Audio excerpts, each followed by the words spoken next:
Dear Kenyans, you are all aware of the political developments in our country. We are standing at a point of economic, political, and social nosedive as a nation. As a country, we, the people of Kenya, are being treated by William Ruto as less Kenyans at any given moment. Driven by the resolve for a better Kenya and patriotism, I've heard a call from the people of Kenya to speak into the matters that are of concern to them and all of us for our common good.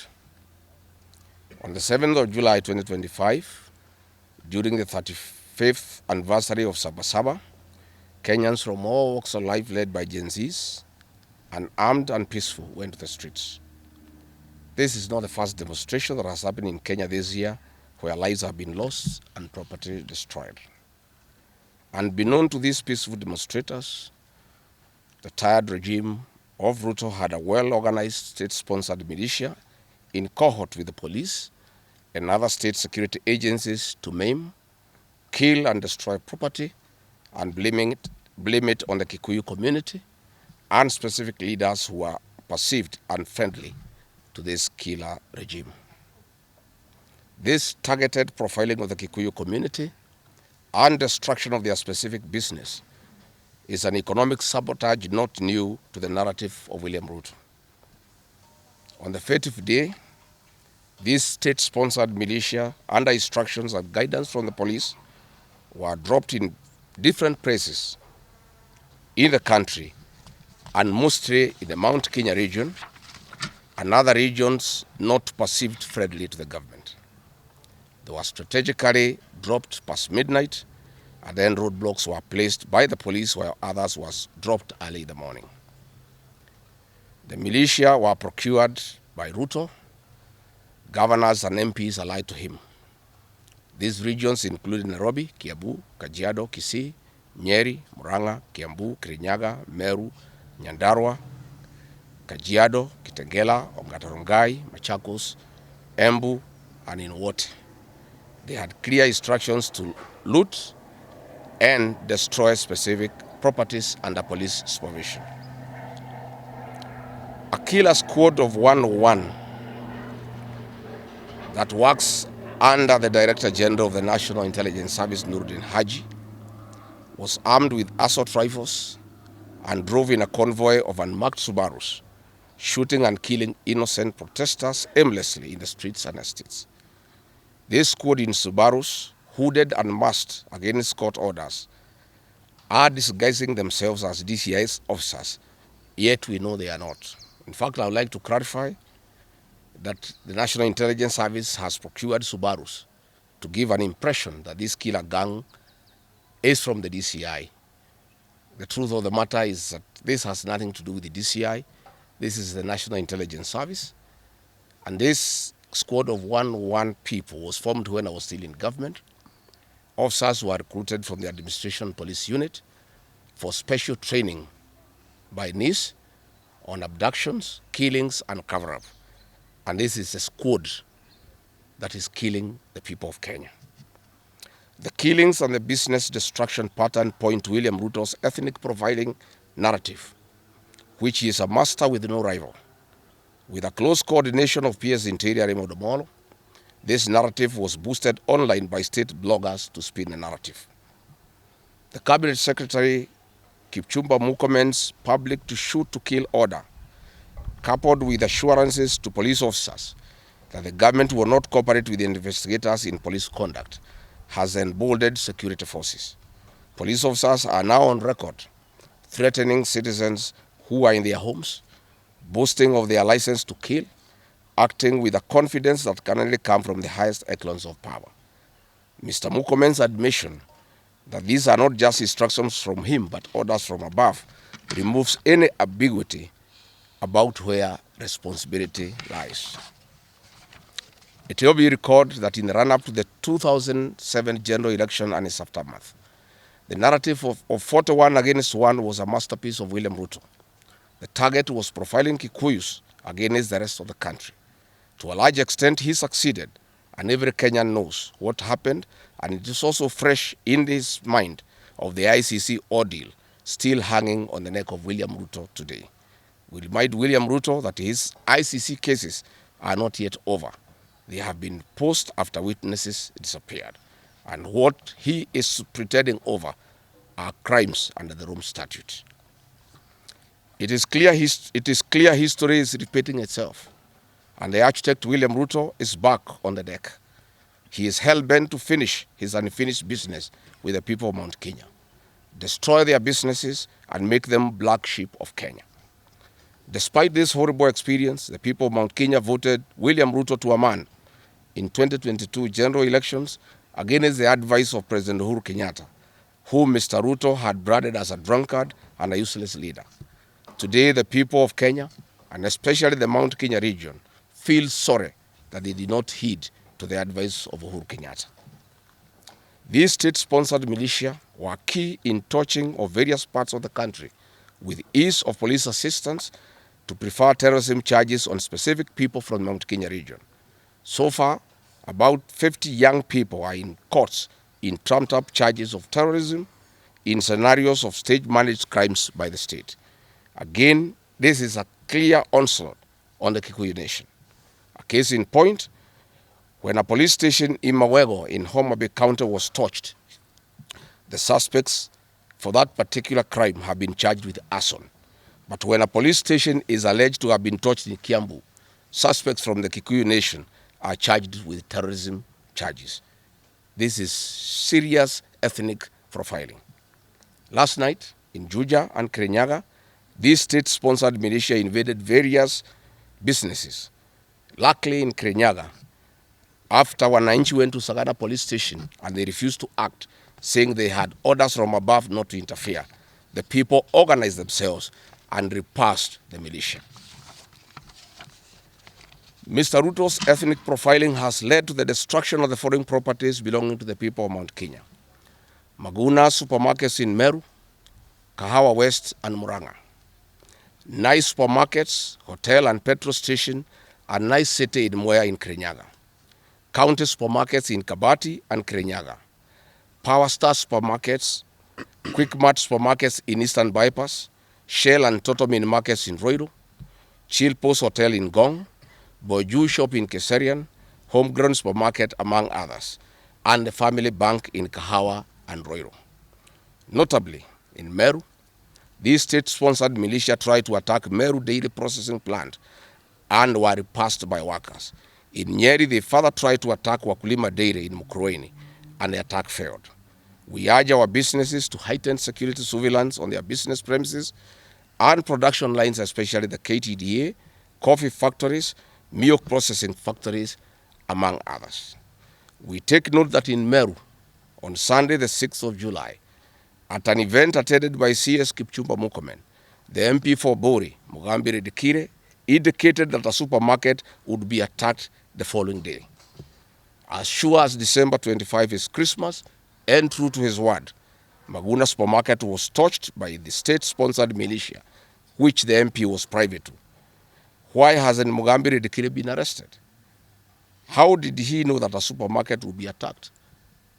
This is selective justice. The evidence that these militias are state-sponsored is plain for all to see. Videos circulating widely show police officers not merely failing to intervene, but actively transporting armed groups who proceed to unleash destruction with apparent impunity. Uniformed officers have been seen standing guard as these groups rampage. They are in action and a stark contrast to strong statements being made by government. In Nyeri, journalists were attacked by these militias in the presence of the police. It is well documented. This is a clear indicator that Ruto is working with governors and MPs allied to him to destroy businesses owned by the Kikuyu, the Meru, and the Embu, and blame it on people who don't support his administration.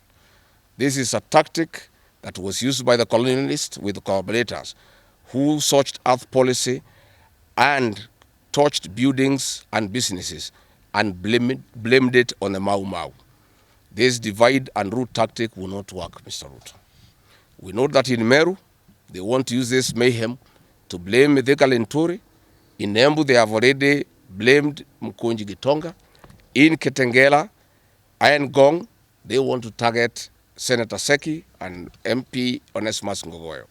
In Nyeri, they are trying to haunt Honorable Kagusha.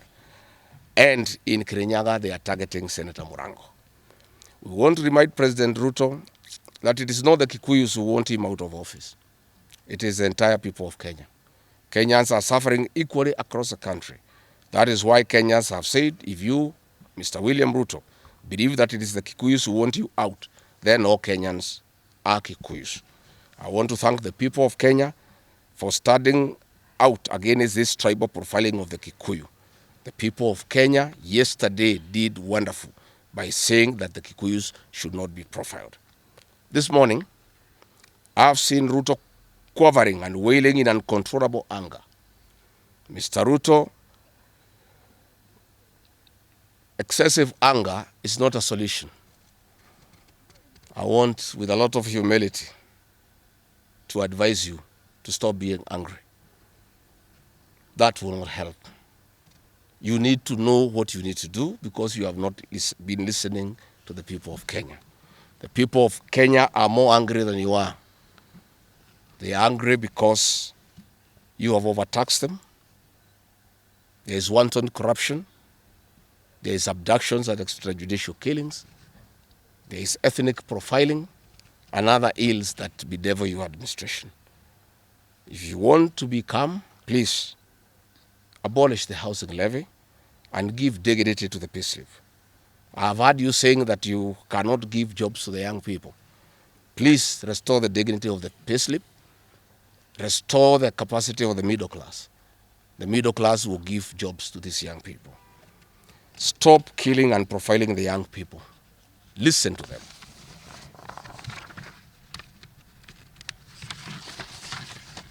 Stop abductions and extrajudicial killings. Abolish, disband the killer squad of 101 officers at Nordin Haji.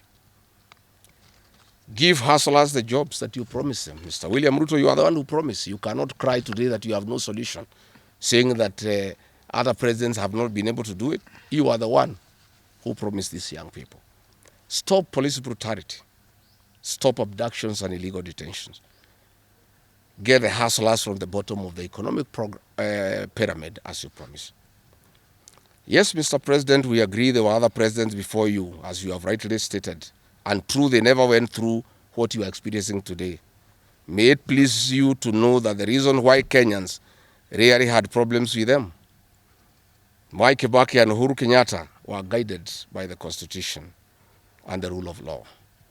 They did not capture our constitutional institutions to work for them instead of working for Kenyans. They never killed children.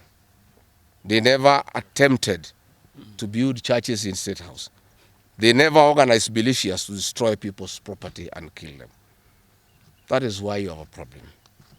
And we also want to remind you that Mwai Kibaki had a difficult time from you, William Ruto. Videos are everywhere. You cannot say that Mwai Kibaki did not face resistance. It's on record that you gave hell to President Kenyatta for 5 years. So it is hypocritical for you to allege that Mwai Kibaki and Uhuru Kenyatta had a very easy time. Most of the problems Mwai Kibaki and Uhuru Kenyatta had came from yourself, and it's on record. We want to advise you that the one-term movement is not getting you out of power outside the Constitution. Mr. President, nobody wants to throw you. Nobody wants to overthrow your government. Nobody wants you out of power through unconstitutional means. Mr. President, I and the people we work with are on record. We want to remove you from State House through the ballot in 2027. This narrative you are creating that there is an attempt to overthrow your government is for you to have the opportunity to use the Terrorism Act to profile communities and to persecute leaders who are opposed to your administration. Please relax. We want you to serve your one term. Nobody wants you out of government, and constitutionally, nobody has any plan to overthrow your administration, Mr. President. We want to face you on the ballot in August 2027. So just relax and stop crying wolf that anybody wants you out of office unconstitutionally. There is no leader here who is planning a coup, and none has the capacity. And nobody is interested. The leaders in this country, and indeed 95% of the Kenyan population, want to humiliate you at the ballot. They will relish that moment. None of them would want you to go out through any other method, unless, of course, you decided to resign on your own volition. So please stop creating this narrative. This narrative is to enable you to use anti-terrorism law to persecute leaders and to persecute the Kikuyu community. If you speak out online, Mr. President, you want to use the Terrorism Act to harass people. If you dare challenge your administration, you want to use the Terrorism Act to deal with people who are opposed to your administration. My fellow Kenyans, let us not be deceived. William Ruto has stripped away even the pretense of democracy. What we are witnessing is not the rule of law, but the rule of fear. This is not the behavior of a government that serves its people. This is the machinery of outright dictatorship. Finally, I want to announce to the people of Kenya that tonight I will be traveling to the United States of America to talk to the Kenyans in diaspora and the international community about the state of the nation. I would have wanted to stay in the country at this very difficult time when our people are under siege, but I have engagements that I'm not able to postpone. I have been threatened by people close to William Ruto, who called some of my people today, that they will want to stop me from leaving the country. I have no problem. If you want to come and arrest me at the airport, as you are threatening us, you can go ahead. I don't have a problem. You cannot sell fear to us. You know, even if you sold us fear, we cannot buy. You know, and therefore, as I'm out of the country, unless I'm stopped from going, and if I'm stopped from going, I'm still okay.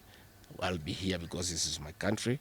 We have made sufficient arrangements with other leaders in the united opposition to create a pool of lawyers to come in through for our young people who are being persecuted on trumped-up charges of terrorism.